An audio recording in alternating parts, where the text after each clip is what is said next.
அப்போ நூறுதீன் அவங்கெல்லாம் பையன் சேட்லாம் இருந்தாங்க. ஆமாம் சேட்டு விகேசம் சேட்டு. ஆமாம் என் வீட்டில் தான் தங்கியிருப்பாங்க.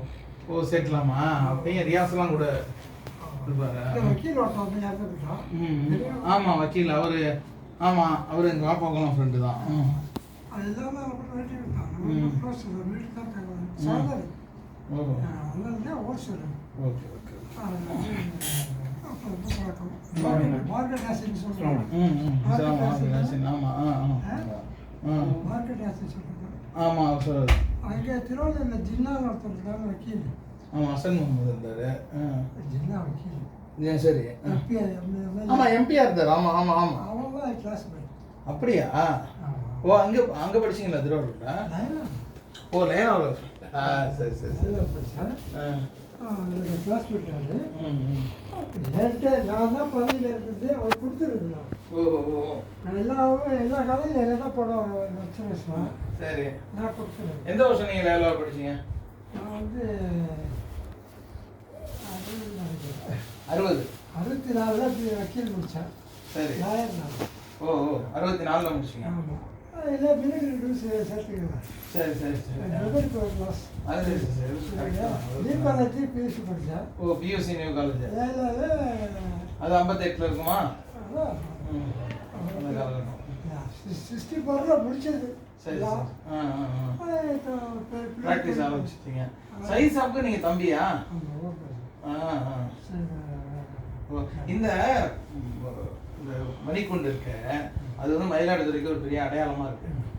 அந்த மணிக்குண்டை கட்டணுங்கிற எண்ணம் உங்கள் தகப்பனாருக்கு எப்படி ஏற்பட்டுச்சு? அதாவது தாப்பனார் வந்து ரொம்ப முஸ்லீம் அந்த காலத்தில் வந்து ஜில்லா வந்துருக்கிறப்போ தனி ரயில் வச்சு அழைச்சிட்டு போவாங்க. தனி ரயில் எல்லாரும் முஸ்லீம் அழைச்சிட்டு போவாங்க. அப்போ எப்போ வந்து அவருடைய தகச்சி பிறந்தது. சரி பாத்திமா ஜில்லா பேர்.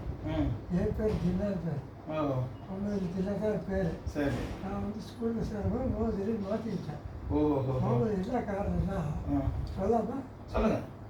அதாவது பள்ளிக்கூடத்தில் படிச்சுட்டு இருக்கும்போது பேரில் முகமது ஜின்னால அவன் வந்து அந்த இன்ஸ்பெக்டர் வந்து அடிச்சிட்டான். உடனே தெரிஞ்சு போய் வீட்டுக்கு தெரிஞ்சு வந்தோடனே காலில் வந்துட்டான். ஓ அந்த பேரை கேட்டே அடிக்கிற அளவுக்கு விரோதம். சரி அப்போ புரியுதுல.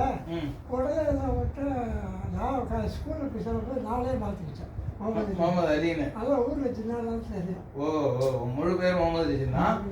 வன்மம் வளர்ந்ததுனால முகமது அலி டாக்டர் ஜின்னா தான் இருக்கும். சரி சின்ன பிள்ளை அறியாமல் செஞ்சுட்டாங்க. நடந்தது. சரி சரி அதை விட்டு அது சாதாரண விஷயம். வழக்க சொல்லுவாங்க. அந்த அளவுக்கு முஸ்லீம் வீட்டில் அவங்க ஈடுபாடு பண்ணுவாங்க. எல்லா காலேஜ் எல்லாரும் வருவாங்க. வீட்டுக்கு தான் வருவாங்க. எல்லாரும் வீட்டுக்கு தான் வருவாங்க. சோமர் எல்லாருமே அந்த வீட்டுக்கு தான் வருவாங்க. நீடூர்ல அந்த அளவுக்கு வந்து நம்ம சிறார்களுக்கும் அவங்க அண்ணன் சைஸாகவும் நண்பர்கள். நானும் நண்பர் தான். அவருக்கு தான் நண்பர். அவர் எல்லாம் பக்கத்தில் இருந்து மாட்டார். என்கிட்ட விட்டு முடியாது. சரி சரி. என்கிட்ட அவர் ஃப்ரீயாக பேசுறது ஏற்ற வச்சுருவேன். லத்தீஃப் கிளாஸ்மேட் தானே. ஓ உங்களுக்கு லத்தீஃப் சார் கிளாஸ்மேட்டா? ஆமாம் அவர் கிளாஸ்மேட் தான். ஓ அம்மியா அது லத்தீஃப் சார். ஆமாம் அவர் கிளாஸ் எல்லாரும் கிளாஸ்மேட் தான். தெரியும் செல்வம். செல்வம்னா க்ளோஸ் ரொம்ப க்ளோஸ். அப்படியா? செல்வம் தெரியுமா? தெரியும் நல்லா தெரியும். கேட்டு பாருங்க. சஜிச்சாங்க எனக்கு. பரசொலி செல்வம் தானே சொல்கிறீங்க? ஐயா 24 தான் ஒன்றா தான் இருக்கும். ஓ க்ளோஸ். இதோட பிடிச்சவங்க நிறைய பேர். இப்போ அந்த காலத்தில் லைவ்லா செட்டா? எஸ். சரி சரி. அப்போ வந்து ரொம்ப ஃபேமஸான காரணம் வந்து என்னுடைய கூட வந்து செல்வம். நான் வந்து கொஞ்சம் எல்லாரும் பழக்கம். அதனால எல்லாரும் என்னத்தான் இது பண்ணுவாங்க. நான் அவாய்ட் பண்ணுவேன். சரி சேர சொன்னாங்க. சரி டிஎம்கேலியா? அப்போவே சரி சரி. கட்சியில் வாங்கலாம்னு சொல்லிட்டு சிம்பத்திசர் அந்த காலத்தில் மாதிரி காலத்தில் இருந்து அதனால நம்ம கட்சியில் சார். அப்புறம் மணிக்குண்டு கட்டின செய்தி சேவை பழப்பாங்க. அவங்க பாத்திர கடை வச்சிருந்தாங்களா? பாத்திரம்னா தயார் பண்ணுறது. ஓ எல்லாமே ப்ரொடக்ஷன் காஃபி ஃபில்டரில் உருவாக்குறது காலத்தில் தான். ஓ காஃபி ஃபில்டர் இந்த அழுக்கெல்லாம் வருது. நம்ம தான் ஓ. உருவாக்கணும். ஃபேக்ட்ரி நிறைய பேர் இருந்தாங்க. சரி. அந்த ஒரு வாட்டத்தில் சிஇ அப்துல் காதர் அவங்க பேரு. S C S C Abdul Kadar. சீனாயினான்னு சொல்லுவாங்க. சீனாயினா. அப்துல் காதர் சார் சரிங்களா. அப்போ வந்து அவங்க சேவை செய்யும்போது மணிக்கூடு கட்டுறது இந்த மாயார பள்ளியாசன். மாயார பள்ளியாசன் பள்ளிவாசலும் கட்டினாங்களா? ஆமாம் சார். இப்போ அது பிரைவேட் ஹவுஸ். ஓ தொலைசாத்திரம் இருக்குல்ல. ஆமாம் தைக்கால். அது நம்ம கிராமமே கட்டலாம். அப்படியா? இப்போ கொஞ்சம் எல்லாமே ஃபாதர் வந்து பேருக்கு 150 கொடுத்து அங்கே வந்து சாமியார் ஒருத்தர் தான் நம்ம ஆளுகளை கொடுமைப்படுத்திருந்தோம். அவங்க வந்து முறையிட்டாங்க. ஃபாதர் போனப்போ அவங்க வரல. உடனே என்ன பண்ணிட்டாங்க, அந்த இடத்தையே வாங்கி ஆளுநர் ஐயர் ஒருத்தர் இருந்தார், அவர்கிட்ட வாங்கி அந்த பள்ளியாசை கட்டி ஒரு மனசை கட்டி ஜனங்களுக்கு எவ்வளோ வெளியே கொடுத்து அவங்க பார்த்துட்டாங்க, எடுத்துட்டாங்க. தொடக்கிறதுக்கு கூட இல்லை.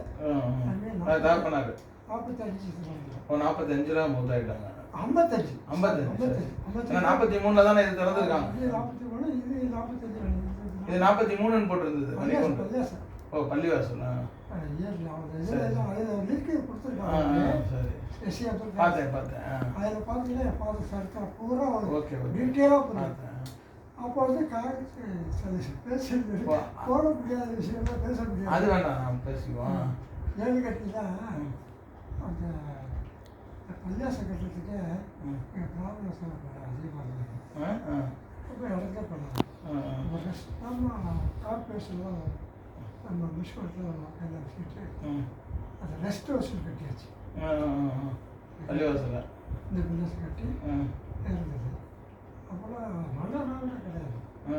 இதுதான் இருக்கும். இதே பழைய பள்ளியாசம் தான் அப்படி கட்டியாச்சு. சரி அண்ணா வந்து கட்டிட்டாரு, நல்லா அப்படிலாம் கட்டிட்டாரு. சயின்ஸ் சாப்பிடு. அவரே ஃபேமஸ் கேள்விப்பட்டிருக்காங்க. ஆமாம், அவர் நல்லா தெரியும், எனக்கு ரொம்ப நெருக்கமானவர். அவர் ஆல்ரெடி ரிஜிஸ்டர்டாக இருந்தார் தெரியுமா?